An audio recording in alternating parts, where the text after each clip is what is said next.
Today we will go over some special cases about roots. I know that roots is a topic which is problematic for a lot of you, so let's get started.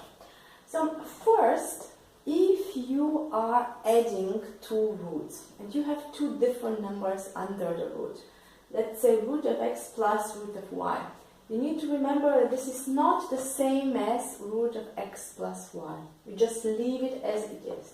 Same if you have a subtraction. If you have root of x minus root of y, this is not the same as root of x minus y. If you have the same number under the root, then you can add up the numbers. Think about it as if you have an apple plus an apple, then you have two apples. So, if we look at some examples, if you have 2 root of 3 plus 3 root of 2, it means that you have two different numbers under the root. You leave the expression as it is. So there's nothing you can do here. Let's look at the second example. 6 root of 3 plus 6 root of 2. Again, two different numbers under the root. Nothing can be done here, so we leave it as it is. Let's look at one more example. If you have 6 root of 3 plus 3 root of 27. Now, on the first glance, here you have two different numbers.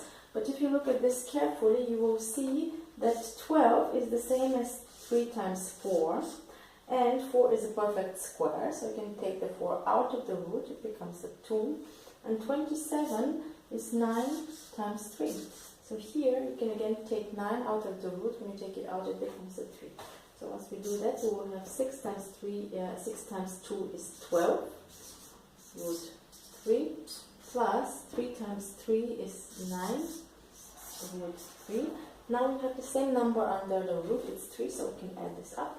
And this gives us the answer, 21 root 3. So I think that the addition and subtraction of roots is a topic which confuses a lot of people, and so that should be helpful. Let's discuss one other important topic as well, and this is what to do when you have a root in the denominator. In general, you're not allowed to have a root in the denominator in the final expression. So, to get rid of the root, you multiply both top and bottom by the root. Example here is 3 over root x.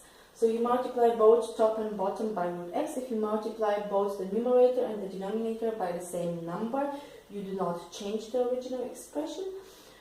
Root x times root x is equal to x. That's why the root in the denominator disappears, and the final expression is 3 root x over x. If you have other expressions, then of course you will also see how much further you can simplify and cancel out the fractions. So let's look at some examples. First example, 12 over root 2. Here we can again multiply both top and bottom by root 2. So times root 2 divided by root 2. This one is 12 root 2 divided by 2. And here we can cancel out 2 and 12, giving us 6 root 12 as a result. So let's look at one more example. So here it's 6 root 2, not 6 root 12. One more example, 2 root 5 over 5 root 2. Now, if you have in the denominator 5 root 2, you can leave the 5 as it is, so you just need to multiply by root 2 and divide by root 2. Let's see what happens then. So, 2 root 5 divided by 5 root 2. So, again, multiply and divide by root 2. Will be equal to 2 root of 10 on top. If we have two different numbers under the root, but we have a multiplication, we can just multiply them out. And then here it will be 5 times root 2 times root 2 is 2. And then the 2's cancel out. So we will have root 10 on the side. And another example, which is a special case, if you have a sum or a difference under the root. So in this case we have 4 over 4 plus root 14. You can get rid of the root in this case if you multiply by the same numbers with a different sign. So if you have a plus, I'll just go ahead and do it. It will become easier to see. So 4 plus root 14. So I just change the sign in between the numbers. And from here I can use the formula a square minus b square is equal to a minus b times a plus b. So with this formula I will get rid of the root, because then when you have root square it becomes just a normal number.